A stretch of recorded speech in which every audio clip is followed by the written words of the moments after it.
Okay. So అలా అన్నమాట. ఆ ఏకాదశి వ్రత కథ అనేది మనము చూద్దాము. యాక్చువల్లీ ఏ పాయింట్లో ఆగాను నేను? నియమాల గురించి చెప్తున్నా మాతాజీ, ఏకాదశి నియమాలు. ఆ నియమాలు దశమి రోజునే ప్రారంభం అవుతాయి. కృష్ణ కాన్షియస్నెస్ లో లేని వాళ్ళు ఎలా చేయాలి? లేని వాళ్ళు ఇలా ఈ నియమాలు పాటించాలన్నమాట. అవి అల్లం వెల్లుల్లి తినకుండా, టీ కాఫీలు తాగకుండా, దశమి రోజు కూడా ఈ నియమాలు పాటిస్తూ దశమి రోజు కూడా ఒక్క పూట భోజనం చేయమని అన్నారు. అంటే ఒకటేసారి మనం ఉపవాసం ఉండేసరికి ఆ సైకిల్ అనేది బాడీలో ప్రాబ్లం అవ్వచ్చు అని నెమ్మదిగా చెయ్యండి అనే అర్థం అన్నమాట. అక్కడ ఒక్క పూట భోజనం చేయాలి దశమి రోజు. ఇంకా భోజనం చేయకుండా ఉండలేమనే వాళ్ళు 7 లోపల 7 o'clock దశమి రోజు అక్కడి నుండి ఏకాదశి వ్రతం ప్రారంభం అవుతుంది. సో ఏకాదశి రోజు ఏం చేయాలంటే ప్రొద్దున్నే తెల్లవారుజామునే లేచి చక్కగా తల స్నానం చేసుకుని ఇంకా ఉపవాస దీక్ష మనం ప్రారంభించాలి. నిర్జల ఉండేవాళ్ళు నిర్జల ఉండవచ్చు. అంటే నీరు కూడా తీసుకోరు అనమాట. వారు ప్రొద్దున్న ఎప్పుడో 4ంటికో లేచి అన్ని కార్యక్రమాలు చేసుకుని కావాలంటే అప్పుడు నీళ్లు తాగుతారు. ఆ తర్వాత నిర్జలం ఉంటారు మరుసటి రోజు వరకు కూడా. అసలు జలం కూడా తీసుకోకుండా ద్వాదశి రోజు పారణ టైం ఉంటుంది. 5 గంటల నుండి 5:30 ఆ సమయం నుంచి 10 వరకు అలా ఉంటుంది. సో ఆ టైంలో మనము తినవచ్చు అనమాట. సో నిర్జల చేసేవాళ్ళు జలంతోని పారణ చేస్తారు. ఆ తర్వాత ఉత్తి నీళ్లు కూడా తాగకుండా మేము ఉండలేము అంటే నీరు తాగుతూ ఉపవాసం చేయవచ్చు. అది కూడా సరిపోదు అంటే పళ్ళ రసాలు తీసుకుని ఓన్లీ జలంకి సంబంధించిన మజ్జిగ తీసుకోవచ్చు, పాలు తీసుకోవచ్చు, పళ్ళ రసాలు తీసుకోవచ్చు. ఇవి తాగుతూ కూడా ఉపవాసం చేస్తారు. ఆ తర్వాత ఏకాదశి వ్రతం చేస్తారు అని అర్థం. ఆ తర్వాత లేదు మాకు ఆహారం లేకుండా మేము టాబ్లెట్లు అవన్నీ వేసుకోవాలి, మాకు ఇవి ప్రాబ్లం అవుతుంది, ఆహారం కంపల్సరీ అని అనుకునే వాళ్ళు ఏమవుతారు, వాళ్ళు పలహారం తీసుకోవచ్చు అనమాట. తృణధాన్యాలు తీసుకోవచ్చు లేదా పలహారం తీసుకోవచ్చు. ఇలా తీసుకోమన్నారని చెప్పేసి ఆల్టర్నేటివ్ మెథడ్స్ ఎప్పుడైనా అత్యవసర పరిస్థితి వాళ్ళకి, అందరికీ కాదు. ఇవన్నీ కూడా ఒక్క సమయంలో అంటే ఆఫ్టర్నూన్ కానీ లేదా ఈవినింగ్ ఉపవాసం అంతా ఉండి ఈవినింగ్ కానీ తినడానికి ప్రయత్నం చేస్తారనమాట. సో పళ్ళు ఫలాలు తీసుకునే వాళ్ళు ఉంటారు. ఏదీ లేదు అంటే మేము మామూలుగానే ఏకాదశి చేస్తాం కానీ తింటూ చేస్తాం అనుకునే వాళ్ళు చక్కగా ఏకాదశి ఫుడ్ అని మనం గూగుల్లో టైప్ చేస్తే మనకి ఆ యొక్క ప్రిపరేషన్స్ అన్నీ వస్తుంటాయి. బ్రేక్ఫాస్ట్, లంచ్, అదే డిన్నర్ కూడా చేసుకోవచ్చు. అది ఎవరికి అని అంటే ఇంకా వాళ్ళు ఉండలేని పరిస్థితి వాళ్ళకి అన్నమాట, అందరికీ కాదు. సో ఏకాదశి రోజు రుచిగా అన్నీ చేసుకొని తిందాము అనేది ఆలోచన మనకి ఎప్పుడు ఉండకూడదు. అట్లీస్ట్ ఆ ఒక్కరోజు విష్ణుమూర్తికి చాలా ఇష్టమైన ప్రియమైన రోజు కాబట్టి మనము భగవంతుడికి దగ్గర అవ్వాలి అనే ఆలోచనతో మనం ఆ వ్రతం చేస్తూ ఉండాలి. సో వ్రతం యొక్క ఫలితాలు ఏంటి అని అంటే ఇప్పుడు మనము పూర్వంలో అశ్వమేధ యాగం చేసేవారు. ఇప్పుడు మనం చేయడానికి అవకాశం ఉందా? లేదు మాతాజీ. అంటే లేదు మాతాజీ. లేదు మాతాజీ. యాగం అంటే రాజులు చేసేవారు.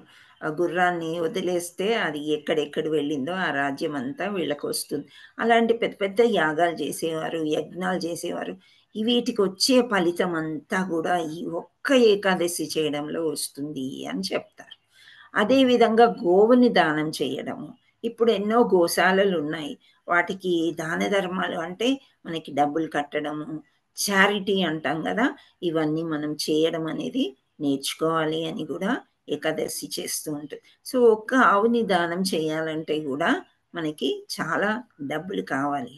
సో అది చేయకుండానే ఏకాదశి వ్రతం పాటించినట్లయితే ఆ యొక్క ఫలితం కూడా మనకి వస్తుంది.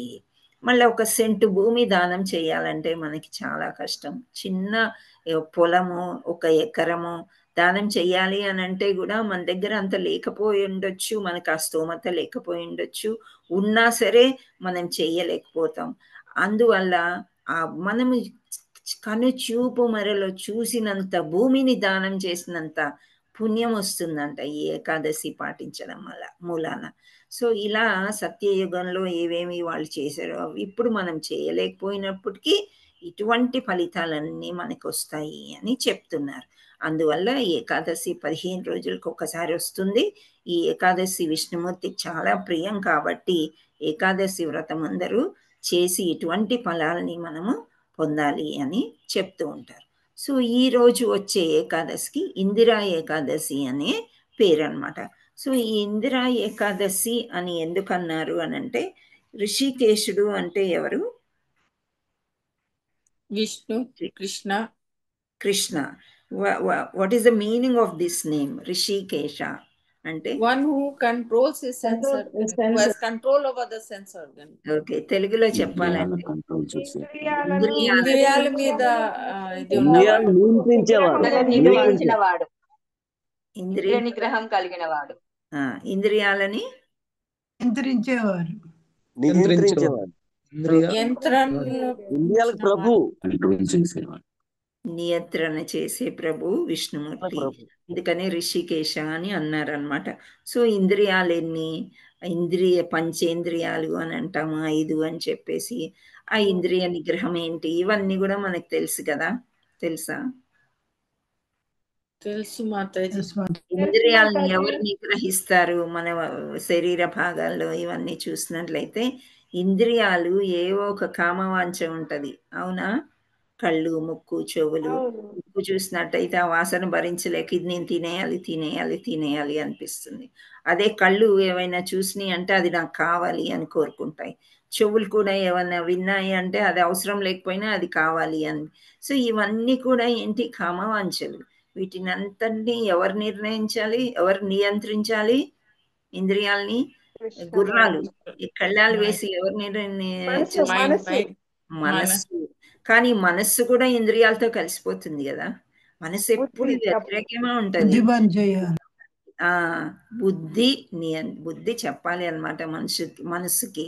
సో బుద్ధి కూడా పెడదారి పట్టింది అనుకోండి, అప్పుడు ఇంద్రియాలని ఎవరు కూడా నియంత్రించలేరు. ఇటువంటి అన్ని పాటిస్తే ఆటోమేటిక్గా ఇంద్రియాలన్నీ కూడా ఒక దగ్గరికి వచ్చి చక్కగా మాట వింటాయి అన్నమాట. సో మనం అనవసరంగా పిచ్చి పిచ్చి మాటలకి ఆర్గ్యుమెంట్లు అని చేసుకుంటూ ఉంటాం. అదే ఏకాదశి రోజు, బాబా ఈరోజు ఏకాదశి, నేను ఉపవాసం ఉన్నాను, నన్ను ఎక్కువగా ఎవరు డిస్టర్బ్ చేయకండి. ఎందుకో మనం అలోన్గా ఉండడానికి మనం ఇష్టపడుతూ ఉంటాం, అవునా కాదా? నాకైతే అలాగే ఎక్కువసేపు జపంలో ఉండాలి, లేకపోతే మనకి క్లాసులు అంటే మనకి కృష్ణలీలలో వినాలి అని ఉంటుంది.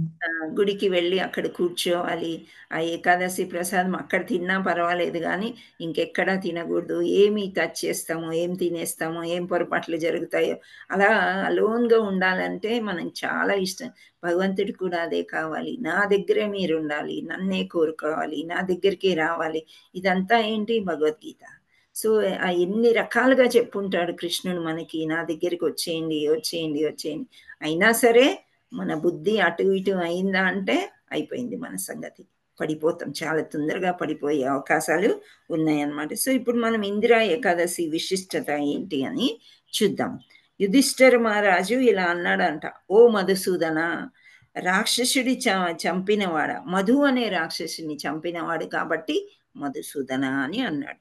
అశ్విని మాసం అంటే సెప్టెంబర్ అక్టోబర్లో వచ్చే కృష్ణ పక్షంలో వచ్చే ఏకాదశి పేరేమిటి? దయచేసి దాని యొక్క వైభవాలను నాకు వివరించండి అని యుధిష్ఠిరుడు కృష్ణుణ్ణి వేడుకుంటున్నారు అన్నమాట. అప్పుడు పరమేశ్వరుడైన శ్రీకృష్ణుడు ఇలా సమాధానం ఇచ్చారు. ఈ పవిత్ర దినాన్ని ఇందిరా ఏకాదశి అంటారు. ఈ రోజున ఉపవాసం ఉన్న వ్యక్తి పాపాలన్నీ నశించిపోతాయి మరియు నరకంలో పడిపోయిన అతని పితృదేవతలు ముక్తి పొందుతారు. ఓ రాజులారా, ఈ పవిత్రమైన ఏకాదశి గురించి కేవలం విన్నవాడు అశ్వమేధ యాగం చేయటం ద్వారా సంపాదించిన గొప్ప పుణ్యాన్ని పొందుతాడు. అది సత్యయుగంలో అన్నమాట. సో అశ్వమేధ యాగం అనేది అప్పుడు జరిగింది. అప్పుడు జరిగిన పుణ్యాన్ని కూడా ఇప్పుడు మనం పొందగలం. మనం పొందడమే కాకుండా ఇంకెవరు ఎక్స్ట్రా పొందుతున్నారు పుణ్యాన్ని? పితృదేవతలు. పితృదేవతలకి కూడా మనము మంచిగా గోలోకానికి వెళ్ళే ఛాన్స్ ఇవ్వటం అనేది ఈరోజు మనకి చెప్తున్నారు శ్రీకృష్ణ పరమాత్ముడు. ఇంద్రసేన అనే రాజు నివసించేవాడంట. ఆ రాజు యొక్క పేరు ఇంద్రసేనుడు. అతను చాలా శక్తివంతుడు. అతడు తన శత్రువులందరినీ నాశనం చేశాడు. సో రాజు ఎలా ఉంటాడంటే చుట్టుపక్కల శత్రువులందరినీ కూడా జయించి చక్కని రాజ్యం సుభిక్షంగా ఉండేటట్టు చూసుకుని ప్రజలందరితో మంచి పరిపాలన చేసినప్పుడు ఆయన ధనాగారం నిండుగా ఉంటుంది. ఎప్పుడు కూడా లక్ష్మీదేవి నాట్యం చేస్తూ ఉంటుంది అన్నమాట. సో అందువల్ల ఆయనకి బంగారము, ధాన్యాలు, కుమారులు, మనుమలు వీళ్ళందరితో చాలా ధనవంతుడుగా ఉన్నాడంట. ఎవరు? ఇంద్రసేన మహారాజు. అతను శ్రీ విష్ణువు యొక్క మహాభక్తుడు. అంకిత భావంతో ఆయన పూజ చేసేవాడంట. అతను ముఖ్యంగా నా నామాన్ని జపిస్తూ గోవింద గోవింద అని పిలుస్తూ ఆనందించేవాడు. శ్రీకృష్ణుడు చెప్తున్నాడు, ఇలాంటి రాజు ఉన్నాడు.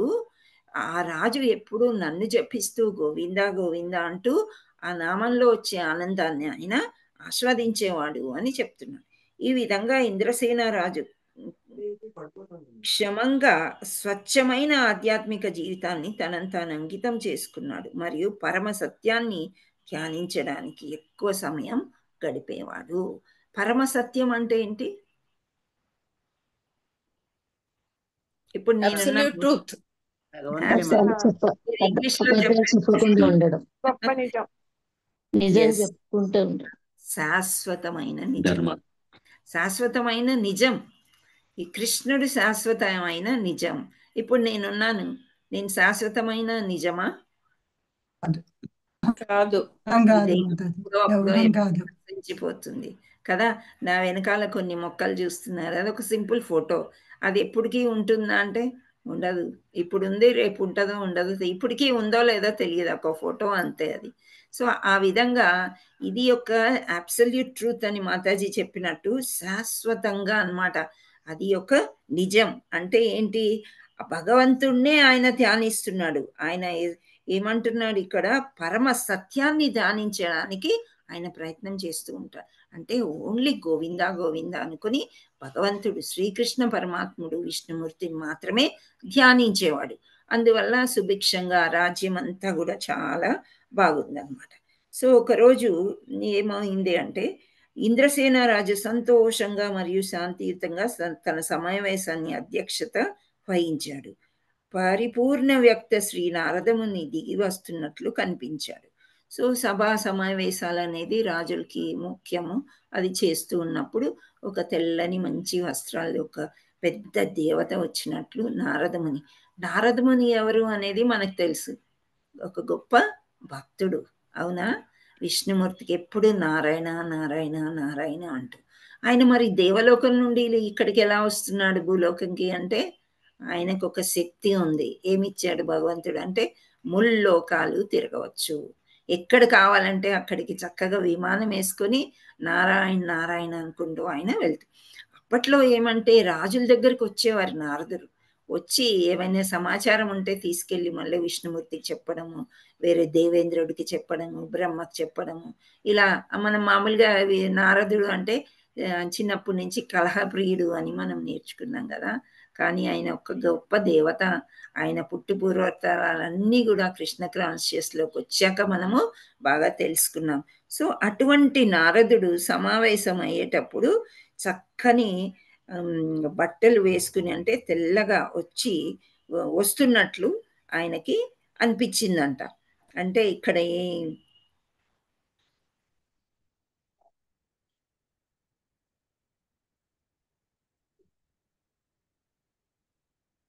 సో ఇంద్రసేన సంతోషంగా మరియు శాంతియుతంగా సమావేశం అధ్యక్షత వహించినప్పుడు పరిపూర్ణ వక్త శ్రీ నారదముని దిగి వస్తున్నట్లు కనిపించాడు. తెల్లగా చంద్రుల్లా ప్రకాశించే శంఖము, మల్లె పువ్వుల్లా మెరుపులా ఆకాశం నుండి దిగుతున్న నారదముని. ఆయన ఎర్రటి జుట్టుతో అలంకరించబడి ఉన్నాడు. దేవతలలో సాధువు అయిన దేవర్షి నారదుడిని రాజు తన చేతులతో పలకరించి రాజభవనంలోకి ఆహ్వానించి సౌకర్యవంతమైన ఆసనాన్ని అందించి అతని పాదాలను కడుక్కునేందుకు మరియు స్వాగత పదాలు మాట్లాడడం ద్వారా గొప్ప గౌరవం ఇచ్చాడు. అప్పుడు నారదముని మహారాజు ఇంద్రసేనతో, ఓ రాజా, మీ రాజ్యంలోని 7 అవయవాలు వర్ధిల్లుతున్నాయా? చూడండి, ఇలాంటి క్వశ్చన్లు అడుగుతారు దేవీ దేవతలు వస్తే. అవి మనకి అర్థం కూడా కావన్నమాట. సో నారదుడు వచ్చేది ఒక దివ్యమైన ఒక వెలుతురు వచ్చినట్టు ఫీలింగ్ అనుకోకుండా వచ్చింది ప్రయాణం. సభలోంచి గబుక్కున లేచి వెళ్ళి మధ్యాహ్నం అదే ఉదయం ఫోన్ చేసిన వెంటనే అనిపించింది ఇంకా అంటే ఒక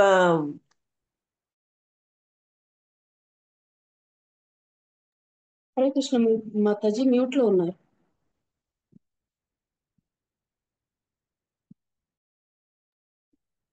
సో అలా ఈ ఇంద్రసేన మహారాజు నారదుడిని ఆహ్వానించి కాళ్ళు కడిగి ఆ జలం నెత్తి మీద చల్లుకుని ఇవన్నీ చేసి ఒక మంచి ఆసనాన్ని ఇచ్చి కూర్చోబెట్టారనమాట. కూర్చున్న తర్వాత ఊరికరారు మహానుభావులు అంటారు కదా, రాజుకి ఒక సంశయం ఉంది, ఈ నారదుడు ఎందుకు వచ్చాడో, ఏం వార్త పట్టుకొచ్చాడో అని అనుకుంటున్నాడు. కానీ అన్ని మర్యాదలు చేసి ఆ తర్వాత నారదుడు ఏమని అడిగాడంటే, ఇక్కడ గొప్ప ప్రశ్న వేశాడు ఆయన. ఏమని అంటే, మీ రాజ్యంలో 7 అవయవాలు వర్ధిల్లుతున్నాయా అని అడిగాడు అనమాట. సో ఈ అవయవాలు అంటే ఏంటి అని ఇక్కడ ఇచ్చారనమాట. రాజు రాజ్యంలోని 7 అవయవాలు అంటే రాజు యొక్క శ్రేయస్సు, అతని మంత్రులు, అతని ఖజానా, అతని సైనిక దళం, అతని మిత్రులు, బ్రాహ్మణులు, అతని రాజ్యంలో చేసిన త్యాగాలు. సో ఈ 7 కూడా చక్కగా ఉన్నాయా, అన్నీ కూడా నడుస్తున్నాయా అని అడిగాడు. నీ మనస్సు నీ వృత్తిపరమైన విధిని ఎలా సరిగ్గా నిర్వహించగలదే ఆలోచన ఉందా? నీవు మరింత అంకిత భావంతో మరియు పరమాత్ముడైన శ్రీ విష్ణు సేవకు అంకిత భావంతో మారుతున్నావా? నువ్వు ఇలాగే పూజలు చేసుకుంటూ చక్కగా ఉన్నావా? ఇవన్నీ కూడా సుభిక్షంగా ఉన్నాయి అంటే నీ యొక్క శ్రేయస్సు బాగుందా? నీ మంత్రులు, బ్రాహ్మణులు, దాన ధర్మాలు అన్నీ కరెక్ట్గా నడుస్తున్నాయా? ఈ అవయవాలన్నీ బాగున్నాయా అని నారదుడు అడిగారు అనమాట. అప్పుడు రాజు ఇలా జవాబిచ్చారు. ఏమన్నారా రాజు అంటే, నీ దయ వల్ల ఈ ఋషులలో గొప్పవాడా, ప్రతిదీ చాలా బాగానే ఉంది. ఈరోజు నీ సాన్నిధ్యం వల్లనే నా రాజ్యంలో అన్ని యజ్ఞాలు విజయవంతం అవుతున్నాయి. దయచేసి నాపై దయ చూపి నువ్వు ఇక్కడికి రావడానికి గల కారణాన్ని వివరించు. సో ఇక్కడ రాజు ప్రశ్న అడిగేశాడు మనసులో దాచుకోలేక. ఇవన్నీ బాగున్నాయి నారద, నీవు రావడం వల్ల యజ్ఞ యాగాదులు అన్నీ కూడా సుభిక్షంగా మంచిగా జరుగుతున్నాయి, విజయవంతం అవుతున్నాయి. నేను ఏది చేస్తే అది విజయవంతం అవుతుంది. కానీ మీరు ఇక్కడికి ఎందుకు వచ్చారు, ఆ విషయం చెప్పండి అని చెప్పారు. అప్పుడు వీళ్ళు ఒకరితో ఒకరు మాట్లాడుకునేటప్పుడు మామూలుగా మాట్లాడుకోరు, పొగుడుతూ మాట్లాడుకుంటారు అన్నమాట. సో ఇక్కడ నారదుడిని దేవర్షి అన్నారు. అంటే దేవతలందరిలోకి పెద్దవాడైన దేవఋషి అని పలుకుతూ ఆయన అడిగాడు. సో ఇక్కడ దేవతలలో ఋషి అయిన నారదుడు, ఓ రాజులలో సింహమా, నా ఆశ్చర్యకరమైన మాటలు వినండి. సో రాజులకే రాజు ఒక సింహం వంటి వాడు అని ఈ రాజుని నారదుడు పొగుడుతూ, నేను బ్రహ్మలోకం నుండి యమలోకానికి దిగినప్పుడు యమరాజు నన్ను చాలా దయతో ప్రశంసించాడు మరియు నాకు అద్భుతమైన ఆసనాన్ని అందించాడు. నేను అతన్ని సత్యాన్ని మరియు పరమాత్మని నేను చేసిన అద్భుతమైన సేవను కీర్తించినప్పుడు మా తండ్రి యమరాజు సభలో ఉండటం నేను గమనించాను. మీ తండ్రి అంటే రాజు యొక్క తండ్రి. నారదుడు బ్రహ్మలోకానికి వెళ్ళి అక్కడి నుండి యమలోకానికి వెళ్ళారట. యమలోకానికి వెళ్ళినప్పుడు యమరాజు కూడా చక్కగా ఆహ్వానించి ఆసనం ఇచ్చి మాట్లాడుతూ ఉన్నప్పుడు ఈయన ఎవరిని గమనించాడు? ఇంద్రసేన మహారాజు యొక్క తండ్రి యమలోకంలో ఉన్నాడంట. ఇప్పుడు ఇంత మంచి రాజు మనము జస్ట్ ఊహించుకోవడానికి, ఆయన యమలోకంకి వెళ్తారా, దేవలోకం ఇక్కడ గోలోకంకి వెళ్తారా? మనం అనుకున్నట్లయితే ఈయన మంచివాడు అని ముందే ప్రశంసించారు కదా. లోకానికే వెళ్తారు. యమలోకం అంటే కింద లోకానికి ఎవరు వెళ్ళరు కదా. కానీ నారదుడు ఆశ్చర్యపోయాడు, ఇంద్రసేన మహారాజు ఏంటి, ఆల యొక్క తండ్రి ఏంటి యమలోకంలో ఉండడం ఏంటి అని. నేను అక్కడ మీ తండ్రిని చూచాను, గమనించాను అని చెప్తున్నాడు అనమాట. చెప్పిన తర్వాత అతను చాలా మతపరమైన వాడు అయినప్పటికీ అతను ఏకాదశి ఉపవాసాన్ని ముందుగానే విరమించాడు. సో ఈ పారణ టైం అని మనకు చెప్తున్నారు. ఆ పారణ టైం కంటే ముందే విరమించి ఎంత అత్యవసరమైన ఏకాదశి ఫుడ్తో తీసుకోండి అని చెప్పారు. మనకి ఆల్టర్నేట్ అన్నీ ఇచ్చారు, అన్నీ వివరించినప్పటికీ కూడా ఆయన సగం ఏకాదశి చేశారంట. చేసి ముందే విరమించుకున్నాడు అనమాట. సో విరమించుకున్నాడు. అతను యమలోకానికి వెళ్ళవలసి వచ్చింది. మీ తండ్రి మీకోసం నాకు ఒక సందేహం ఇచ్చాడు. అతను ఇలా అన్నాడు, మహిష్మతి ఇంద్రసేన అంటే అతని యొక్క రాజ్యం పేరు మహిష్మతి. సో ఆ యొక్క ఇంద్రసేన అనే రాజు నివసిస్తున్నాడు. దయచేసి ఆ పరిస్థితి గురించి, నా పరిస్థితి గురించి అతనికి చెప్పండి. ఏం పరిస్థితి అంటే యమలోకంలో ఉన్నాడు. యమ బాధలు మనకందరికీ తెలిసిన విషయాలే, మనం నేర్చుకున్నాము, వింటున్నాము కదా. సో యమ బాధలు ఎవ్వరికి వద్దు. ఈ నరక బాధ అని మనం మామూలుగా ఈ దేహం ఎప్పుడైనా బాధపడినప్పుడే మనం అనుకుంటూ ఉంటాం కదా, ఈ నరకం నుండి నన్ను తప్పించు భగవంతుడా, ఇటువంటి నరకం వేరే ఎవరికి వద్దు అని. సో అలాంటి నరక బాధల కంటే ఇంకా ఎక్కువ బాధల్లో నేనున్నాను అని అతనికి వివరించండి. ఎవరికి వివరించమంటున్నాడు? నారదుడికి ఇంద్రసేన యొక్క రాజు యొక్క తండ్రి యమలోకంలో చెప్తున్నాడు అనమాట. ఆయన యొక్క పరిస్థితి, గత పాపాల కారణంగా నేను ఏదో ఒక విధంగా యమరాజు రాజ్యంలో నివసించవలసి వచ్చింది. దయచేసి అతనికి నా నుండి ఆ సందేశం ఇవ్వండి. ఓ కుమార, రాబోయే ఇందిరా ఏకాదశి దయచేసి గమనించండి, మరియు నేను స్వర్గానికి పైకి వెళ్ళగలిగేలా నాకు చాలా దాన ధర్మాలు చేయండి అని ఈ ఇంద్రసేన మహారాజు యొక్క తండ్రి యమలోకంలో ఉండి, చూడండి మనకు తెలిసి తెలియకుండా చేసిన పాపాలకి మనం యమలోకంగా వెళ్ళామంటే అక్కడ చాలా బాధలు అనేది మనం పడుతూ ఉండాలి. సో ఎవరైతే ఇక్కడ భౌతిక ప్రపంచంలో భూలోకంలో ఉన్నారో మన వాళ్ళు, మన వంశానికి సంబంధించిన వాళ్ళు, ఆ యొక్క ప్రత్యేకమైన అంటే ఈ రోజు ఈ ఏకాదశి పాటించినట్లయితే వాళ్ళందరూ కూడా చక్కగా లిబరేట్ అవుతారు, పై లోకానికి వెళ్ళగలుగుతారు. సో దాన ధర్మాలు కూడా చేయమని చెప్పండి అని నారద మహర్షికి ఒక రిక్వెస్ట్ పెట్టుకున్నారనమాట ఇంద్రసేన మహారాజు యొక్క తండ్రి. సో తాత్వికంగా మనం అర్థం చేసుకోవచ్చు, ప్రతి జీవి ఒక వ్యక్తి, మరియు వ్యక్తిగతంగా ప్రతి ఒక్కరు కృష్ణ చైతన్యాన్ని అభ్యసించాలి. సో కృష్ణుడు ఏం చెప్పాడు? మనకి ఏమీ అవట్లేదు, ఏది చేత అవట్లేదు, ఇన్ని రకాల నియమాలు ఇవన్నీ మనం చేయలేకపోతున్నాం అన్నప్పుడు ఏమన్నారు? సర్వధర్మ పరిత్యజ్య మామేకం శరణం వ్రజ అని చెప్పారు కదా. అంటే మీ ధర్మాలన్నీ నాకు ఇచ్చేయండి, నేను మీ పాపాలన్నీ నేను తీసుకుంటాను. పాపేభ్యో మోక్షస్యామి మా శుచః అని నేను చూసుకుంటాను అని చెప్పేశారనమాట. సో అలా విష్ణుమూర్తిని అన్నా తలుచుకొని ఎల్లవేళలా ఆయన దగ్గరన్నా ఉండాలి. లేదా ఈ నియమాలు చిన్నగా మనం పాటించడంలో, ఏకాదశి చేయటంలో మనకి ఎటువంటి లాభాలు ఉన్నాయి అనేది ఇక్కడ ఒక వ్యక్తికి చెప్తున్నారనమాట. అంటే కృష్ణ కాన్షియస్లో తప్పకుండా అందరూ కూడా ఉండాలి అని చెప్పటం ఇక్కడ. కృష్ణుడు అదే కోరుకుంటాడనమాట.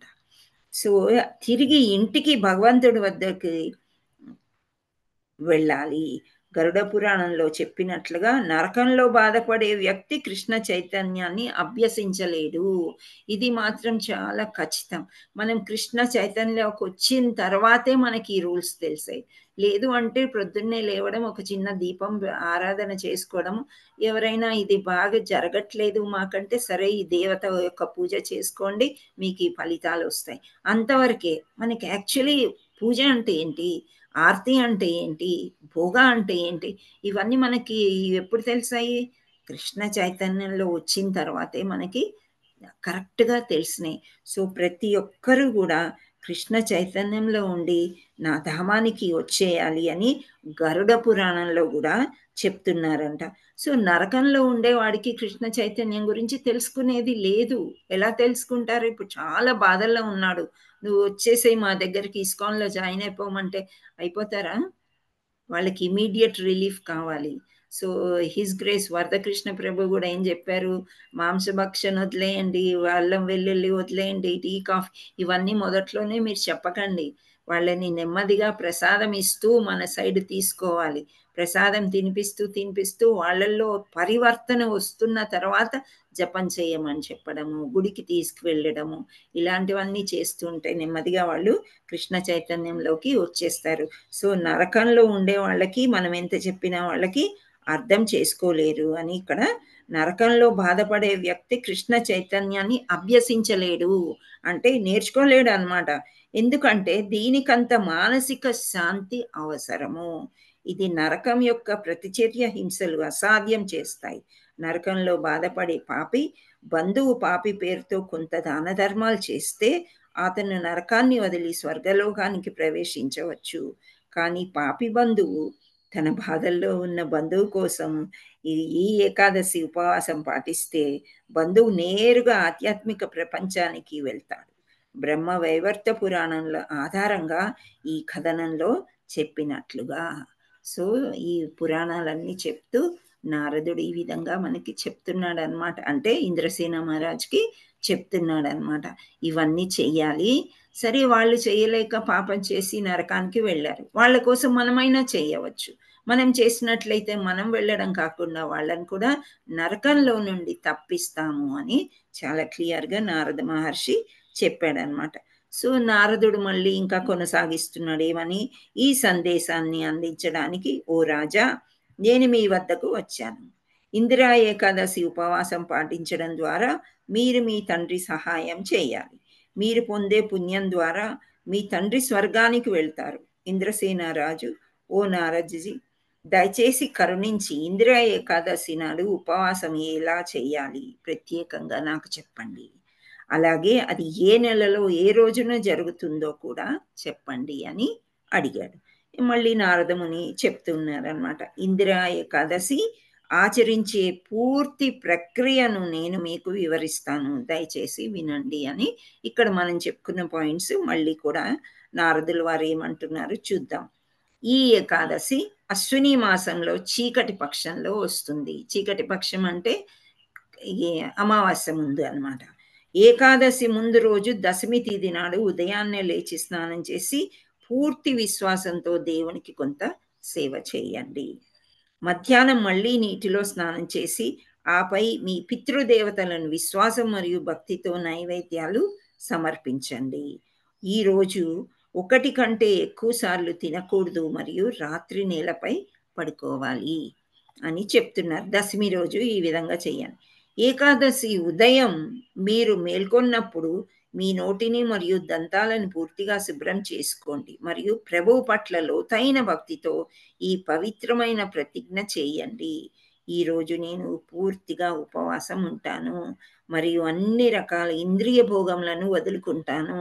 ఓ కమల కన్నులు కలిగిన దేవా, ఓ దోషరహితుడా, దయచేసి మీ కమల పాదముల వద్ద నాకు ఆశ్రయం ఇవ్వండి. ఈ విధంగా ప్రతిజ్ఞ చేయాలి అని చెప్తారంట.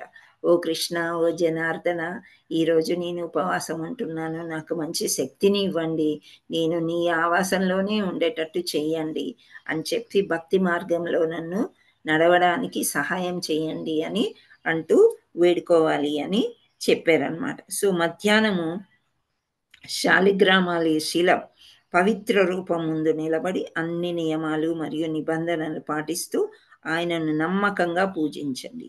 తర్వాత పవిత్ర అగ్నిలో నెయ్యి నైవేద్యాలు సమర్పించి మరియు మీ దేవతలకు సహాయం చేయడానికి నిర్దేశించిన తర్పణాన్ని సమర్పించండి.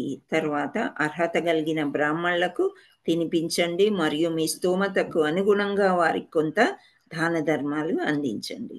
ఇప్పుడు మీరు మీ పితృదేవతలకు సమర్పించిన ఆహార పిండాలను తీసుకుని దానిని వాసన చూసి ఆవుకి నైవేద్యం పెట్టండి. తర్వాత ఋషికేశుని ధూపం మరియు పూలతో పూజించి చివరగా శ్రీ కేశవ దేవత దగ్గర రాత్రంతా మేల్కొని ఉండండి. ఇది వ్రత నియమాలు అన్నమాట. సో అన్ని పదార్థాలు మనం తినకపోయినా కానీ రకరకాల వంటకాలు చేసి దేవుడికి నైవేద్యంగా పెట్టి మళ్ళీ పితృదేవతలకి పెట్టి ఆవుకు పెట్టమని చెప్తున్నారనమాట. మరుసటి రోజు తెల్లవారుజామున ద్వాదశి తిథి శ్రీహరిని ఎంతో భక్తితో పూజించి బ్రాహ్మణ భక్తులకు విందు కోసం ఆహ్వానించండి. తర్వాత మీ బంధువులకు భోజనం పెట్టండి. చివరగా మౌనంగా భోజనం చెయ్యండి. సో ద్వాదశి రోజు మనకి తెలిసిన విషయాలే, పారాయణ టైంలో పారాయణ చేస్తూ అందరికీ కూడా విందు చేసుకుంటే చేసుకోవచ్చు, లేదా గుడికి వెళ్ళొచ్చు. ఆ తర్వాత దాన ధర్మాలు చేయటం అనేది. రాజు ఇంద్రసేన ఆ మహానుభావుడి సూచనలను పరిపూర్ణంగా పాటించాడు. తన బంధువులు మరియు సేవకుల సహవాసంలో ఉపవాసం పాటించాడు. ద్వాదశి తిథి నాడు ఆయన ఉపవాసం విరమించినప్పుడు ఆకాశం నుండి పువ్వులు పడ్డాయి. సో అది సత్యయుగం నాటి రోజులు కాబట్టి చక్కగా ఆయన వ్రతం నియమం తప్పకుండా నారదుడు చెప్పినట్లు చేస్తే ఆకాశం నుండి పువ్వులు పడ్డాయి. ఏ రోజు? ద్వాదశి రోజు అన్నమాట. సో ఈ ఉపవాసం పాటించడం ద్వారా ఇంద్రసేన మహారాజు సంపాదించిన పుణ్యం తన తండ్రి యమరాజు రాజ్యం నుండి విడిపించి పూర్తిగా ఆధ్యాత్మిక శరీరాన్ని పొందేలా చేసింది. నిజానికి ఇంద్రసేనుడు గరుడ వాహనాన్ని వీపుపై ఉన్న వారి నివాసానికి అతను ఎదగడం చూశాడు. ఇంద్రసేన స్వయంగా తన రాజ్యాన్ని ఎటువంటి అడ్డంకులు లేకుండా పరిపాలించగలిగాడు. మరియు కాలక్రమేణా ఆయన తన కుమారుడికి రాజ్యాన్ని అప్పగించినప్పుడు ఆయన వైకుంఠ ఆధ్యాత్మిక రాజ్యానికి కూడా వెళ్ళగలిగెను. సో ఇంద్రసేనుడు ద్వాదశి రోజు విష్ణుదూతలు వచ్చి ఆయన యొక్క తండ్రిని తీసుకువెళ్ళడం చూశాడంట. చూడడమే కాకుండా పూల వర్షాలు దేవతలందరూ కురిపించారు. ఈ ఇంద్ర ఏకాదశి రోజు చక్కగా వ్రతం చేశాడు. వ్రతం రాజులు మామూలుగా చెయ్యరు, చాలా పెద్దగా చేస్తారు. సభ ఏర్పరిచి అందరు ప్రజల్ని పిలుస్తారు, బంధువుల్ని పిలుస్తారు, దగ్గర వాళ్ళందరినీ పిలిపించి చక్కగా అందరూ కూర్చుని ఏకాదశి వ్రత కథ వింటూ, ఏకాదశి ఉన్న వాళ్ళకి ఏకాదశి ప్రసాదం, లేని వాళ్ళకి వేరే ప్రసాదం పెడుతూ, ధన ధాన్యాలు బ్రాహ్మణులకి ఇస్తూ ఇవన్నీ కూడా చక్కగా వ్రతం చేశాడు ఆయన. సో దేవీ దేవతలకి ఎప్పుడు చూసినా మానవ జన్మ తీసుకోవాలనిపిస్తుందంట. అంటే ఇక్కడ చేసినన్ని పూజలు వ్రతాలు దేవలోకంలో అంత ఉండవు అని పురాణాలు మనకి చెప్తూ ఉన్నాయి. సో అలా చేసినప్పుడు ఖచ్చితంగా భగవంతుడు సంతోషిస్తాడు. ఎలాగైనా ఆయన దైవ భక్తుడే. సో వాళ్ళ తండ్రికి విముక్తిని ఇవ్వడమే కాకుండా అతను కూడా ఒక సమయం వచ్చేసరికి కొడుకు రాజ్యాన్ని అంతా కొడుకుకి అప్పచెప్పేసి అతను కూడా వైకుంఠానికి చేరాడు అని చెప్తున్నారు. ఓ యుధిష్ఠరా, అశ్విని మాసంలో చీకటి పక్షంలో వచ్చే ఇందిరా ఏకాదశి మహిమలు ఇవే అని శ్రీకృష్ణ పరమాత్ముడు చెప్తూ ఉన్నాడు అనమాట. నారదుడు ఏం చెప్పాడు అవన్నీ ఆ కథ అంతా ముగించిన తర్వాత ఇది ఈ యొక్క కథ అని యుధిష్ఠిరుకి శ్రీకృష్ణుడు చెప్పాడు. ఈ కథను విన్నా లేదా చదివిన వ్యక్తి ఖచ్చితంగా ఈ లోకంలో జీవితాన్ని ఆనందిస్తాడు. తన గత పాపాలను సంబంధించిన అన్ని ప్రతిచర్యల నుండి విముక్తి పొందుతాడు మరియు మరణ సమయంలో అతను శాశ్వతంగా నివసించే భగవంతుడి ఇంటికి తిరిగి వస్తాడు. చూసారా, మనం ఎంత సులువైపోయింది కలియుగ ప్రజలకి. విన్నా చదివినా కూడా మనము భగవత్ ప్రాప్తి లభిస్తుంది అని మనకి భగవంతుడే చెప్తున్నాడు స్వయంగా. బ్రహ్మ వైవర్త పురాణం నుండి తీసుకోబడిన అశ్విని కృష్ణ ఏకాదశి లేదా ఇందిరా ఏకాదశి యొక్క వైభవాల కథనం ఇలా ముగుస్తుంది అని చెప్పారనమాట. సో మీకు నచ్చిందా ఈ కథ? ఇంద్రియాలన్నిటినీ కూడా నిగ్రహించుకోవడమే కాకుండా మనం చక్కని పూజ ఈరోజు చేసి దేవీ దేవతలకి కాకుండా పూర్వీకులకి కూడా మనము సమర్పించినట్లయితే వాళ్ళు ఏదన్నా చిన్న పాపం చేసి యమలోకంలో ఉండుంటే వాళ్ళందరూ కూడా చక్కగా విముక్తి పొంది దేవలోకానికి వెళ్ళిపోతారు. వాళ్ళతో పాటు మనం కూడా వెళ్తాం అన్నమాట. సో మన గౌరంగా వాణి టీం అంతా కూడా రెడీ అయిపోవాలి, పాస్పోర్ట్ వీసా అన్నీ రెడీ చేసుకొని దేవలోకానికి వెళ్ళడానికి. So happy Ekadashi to you all. మీకు అందరికీ కూడా ఇంద్రియ నిగ్రహం కలిగి మంచి భక్తి చేయాలి, ఆధ్యాత్మికంగా ముందుకి వెళ్ళాలి అని ఆశిస్తూ హరే కృష్ణ కృష్ణ కృష్ణ హరే హరే, హరే రామ రామ రామ హరే హరే. వాంఛాకల్పతరుభ్యస్య కృపా సింధుభ్యో పతితానాం పావనేభ్యో వైష్ణవేభ్యో నమః. Hare Krishna. Thank you all Matajis and prabhujis. Hare Krishna. Thank you very much Mataji. Hare thank you very much. ధన్యవాదాలు మాతాజీ. చాలా బాగా చెప్పారు మాతాజీ. మాతాజీ హరే కృష్ణ. ధన్యవాదాలు మాతాజీ. హరే కృష్ణ మాతాజీ. హరి హరి బోల్ మాతాజీ. హరే కృష్ణ మాతాజీ. హరే బోల్ మాతాజీ. హరి బోల్ మాతాజీ. హరి బోల్. హరి బోల్ మాతాజీ. Thank you for wonderful enlightenment.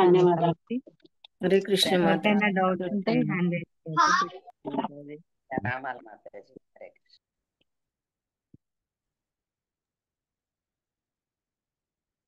ఈ హ్యాండ్ రైజ్ ఏమైనా ప్రశ్నలు ఉన్నాయా శారదా మాతాజీ?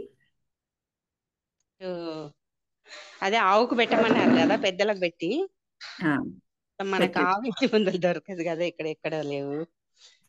ఆవు లేదంటే ఏదన్నా చెట్లలో పెట్టేసేయండి. ఆవులు అంటే గోశాలకు వెళ్ళాలి, సిటీలో కొంచెం ఆవులు కష్టమే కదా.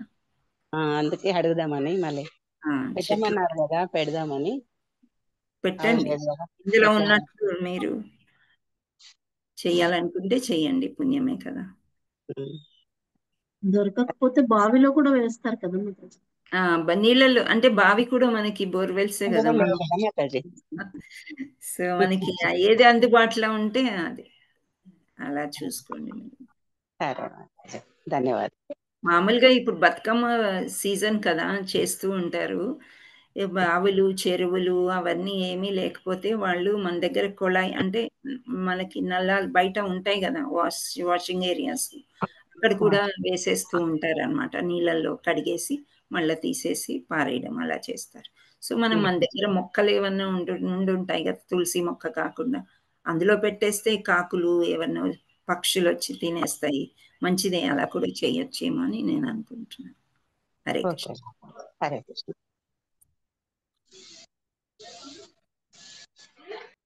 Thank you. హరే కృష్ణ. హరే కృష్ణ మాతాజీ. ధన్యవాద ప్రణామ్.